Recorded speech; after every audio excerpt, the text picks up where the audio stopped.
Merhaba Richfluencer ailesi. Bugün sizlerle bir portföy nasıl yapılır, nasıl optimize edilip bundan maksimum şekilde faydalanır bunu konuşacağız. Özellikle portföy dediğimde, yatırım dünyası dediğimde aklınıza gelen karmakarışık terimleri unutun. Bu videoda hepinizin bu işi rahatlıkla anlayacağınız şekilde güzel bir analiz yapmayı planlıyorum. Size portföy oluşturmayı bir yemek menüsü hazırlamaya benzeterek anlatacağım. Hem döviz bazlı hem TL bazlı, yani hem ABD hem Türkiye piyasalarından seçebileceğimiz doğru yatırım araçları, vadenize uygun hisse seçimi kriterleri, hatta BES katkısını da bu portföyün içerisinde nasıl yer alacağını örneklerle anlatmaya çalışacağım. Asli amacım bu karmaşık gibi görünen yatırım terimlerini aynı bir yemek menüsü gibi size hem sade hem lezzetli bir şekilde aktarmak. Evet, sizler de portföyünüzün nasıl hazırlamanız gerektiğini öğrenmek istiyorsanız doğru yerdesiniz. Hazırsanız hep birlikte mutfağa giriyoruz. Tabii ki öncesinde videomu beğenmeyi, sevdiklerinizle videomu paylaşmayı ve yorumlarınızla videoyu beslemeyi unutmayın. Portföy oluşturmak tıpkı mükemmel bir akşam yemeği oluşturmak gibidir. Ana yemeğiniz, yanında salata ve en sonunda ikram edeceğiniz tatlı gibi.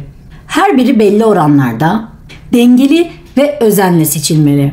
İşte size yatırım portföyünüzü hazırlamanın formülü.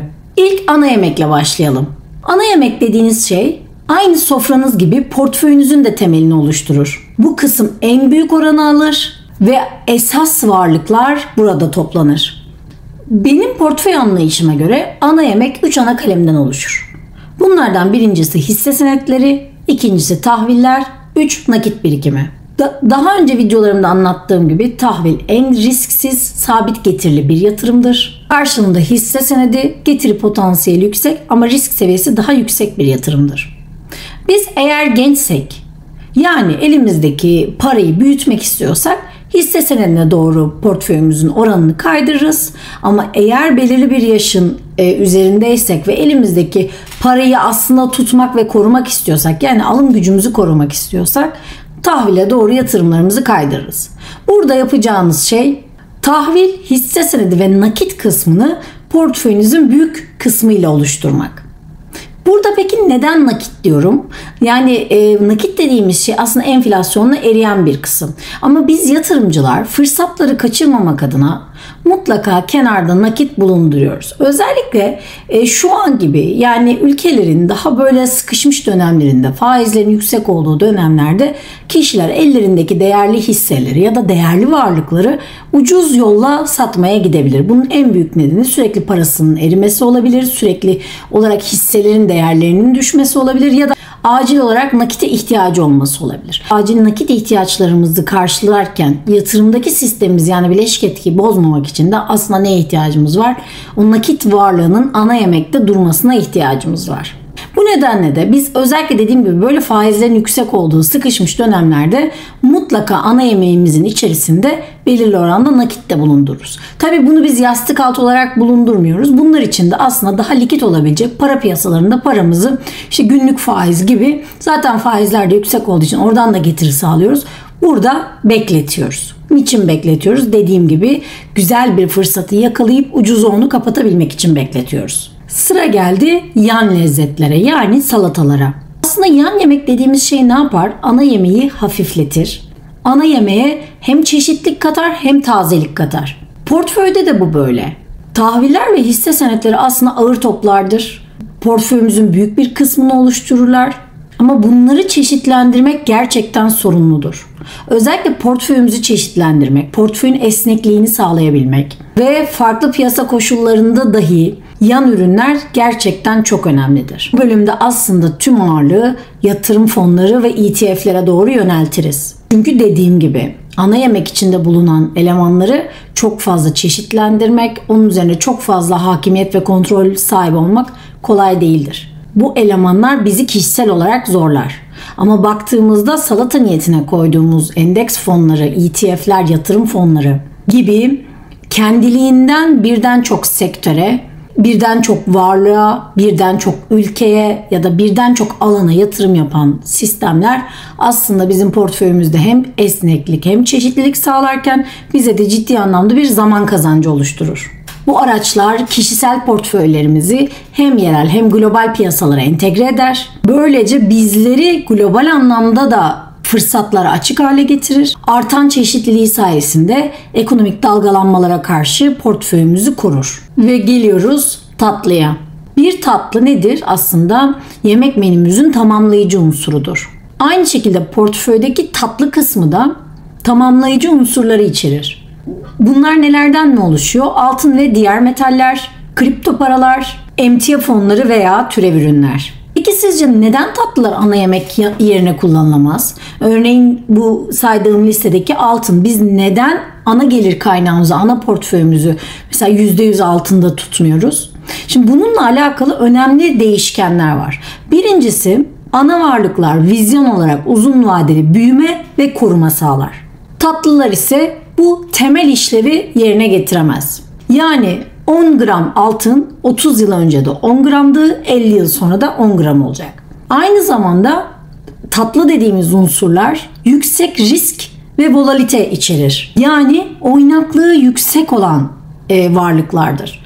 Yani dünyada olan her şey bunları fiyatların hızlı olarak yükseltip hızlı olarak düşürebilir. Yani istikrarsız varlıklardır. Bu nedenle de biz portföyün ana yapısında, yani ana yemek olarak bunları kullanamayız. Ana yemeklerin temel görevi hem portföyün korunması hem büyümesi olup aynı anda da bizlere nakit akışı sağlamaktır.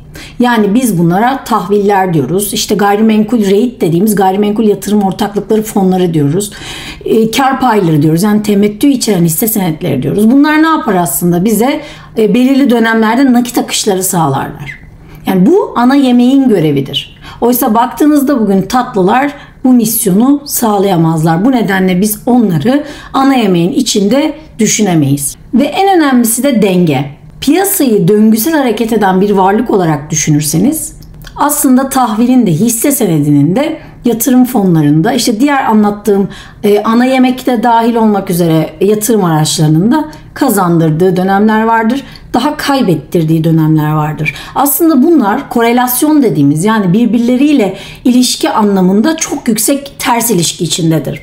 Şöyle düşünün, daha iyi anlarsınız. Diyelim markete giriyorsunuz. Portakalın fiyatı inanılmaz derecede yükselmiş. Ama mandalinanın fiyatı aynı şekilde duruyor. Ne yaparsınız? Mandalinaya doğru bütün tüketimi yöneltirsiniz, değil mi? Bu aslında ne anlama geliyor? Portakalla mandalinanın arasında bir korelasyon olduğu, yani bir ilişki olduğu anlamına geliyor. Yani birindeki fiyat hareketi diğerinin tüketimini otomatik olarak etkiliyor. Aynı tahvil hisse senedi de böyle. Tahvillerin döneminde hisse senetleri düşer.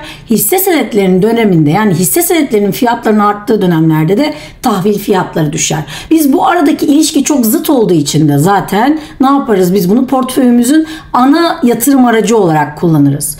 Deriz ki piyasa büyüme döneminde ise hisse senetlerinin büyüyeceğini düşünürüz. Tahvillerden gelen getirinin, yani sabit getirinin bu oranda zaten faizler de düşük olduğu için getirinin daralacağını düşünürüz. Ne yaparız? Biz bunda aslında çok ciddi bir zıt olduğu için buraya göre portföyümüzü piyasa döngüsüne göre hareket ettirebiliriz. Ama baktığınızda tatlıların arasında herhangi bir korelasyon, herhangi bir ilişki yoktur. Bitcoin bu tatlının içerisindeki pozisyonunu birazcık daha değiştirmek üzere de olsa şu an bilinen, yani yapılan bir kesin bilimsel bir sonuç olmadığı için şu an Bitcoin noktasında da aynı şekilde hareket edebiliyoruz. Gün gelir Bitcoin'in fiyatı dünya üzerinde belirli dengede dağılırsa o zaman bu yemek seçimlerindeki tatlı bölümünden belki Bitcoin'i başka bir bölüme doğru alabiliriz.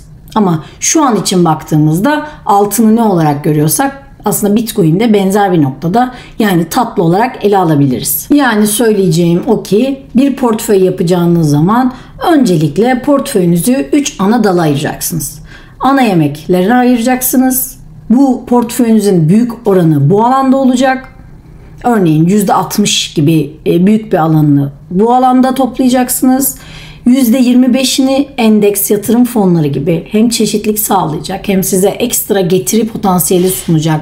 Daha böyle sizin kontrolünüzün dışında olduğu ama sistemin ekonomi büyümesiyle size de katkı sağlama potansiyelinin yüksek olduğu alanlara yatıracaksınız. Kalan %15'i de işte bu çeşitlilik için gerekli olan tatlı bölümünü ayırabilirsiniz. Portföye böyle bir bakış açısıyla bakarsanız ilk adımı sağlıklı bir şekilde gerçekleştirmiş olur. Portföyünüzü dengeli bir şekilde yapmaya başlamış olursunuz.